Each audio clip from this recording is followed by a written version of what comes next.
Ininsulto at ipinahiya ni Digong Duterte si Philip Salvador na isa lamang daw itong artista na kanyang pinapanood sa sine kung paano daw humalik sa kanyang mga kapartner na mga babaeng artista. Nakakalungkot lang nga. Sino ba ang nagsama sa lineup na ito si Philip Salvador para tumakbong senador?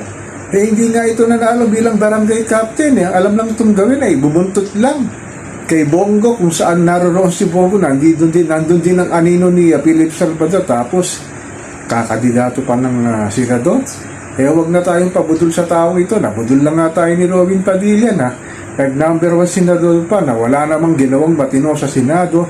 Puro lang walang hiya ang ginagawa nito. Nagpapatawan to katulad din ni Bato sana naman talagang itong senatorial bet ng PDP laban sa pangungunan ni Bato de la Rosa, Bongo at ito nga sinasabing si Philip Salvador, huwag nating iboto at wala itong magagawang magandang batas. Paralit ang Pilipino na si Juan Pasang Cruz talagang walang humpay na pagtaas ng serbisyo publiko, pagtaas ng mga bilihin, pagtaas ng tulo gasolina, at kung ano pang bayarin ni Juan Pasang Cruz na binabayaran lating sasapit ang due date.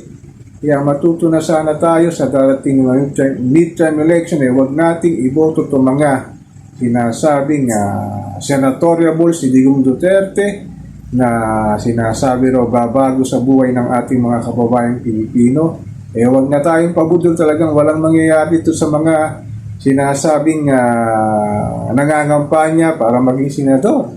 At nakakalungkot lang, totoong sinabi ni BBM, itong mga taong ito ay pinabili lang daw ng sukat, bigyan na ng COC.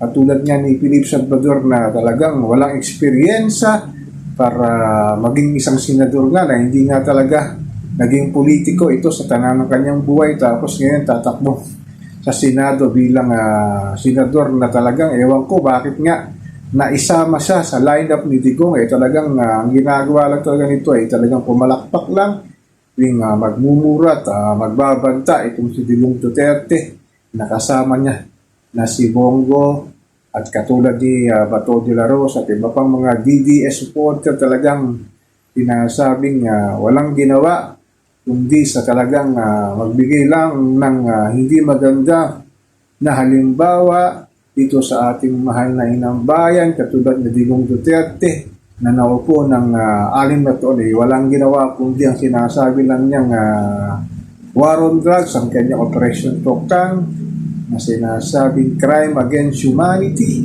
Ito ba itong mga tao na kanyang kinakampanya talagang walang mangyayari dito sa ating mahal na inang bayan. Itong mga tao na ito ay mahalal sa Senado. So ako po si Papa Ken, patuloy po akong maglilirol, magmamatyak dito sa pang-araw-araw na buhay at kaganapan natin dito sa ating mahal na inang bayan.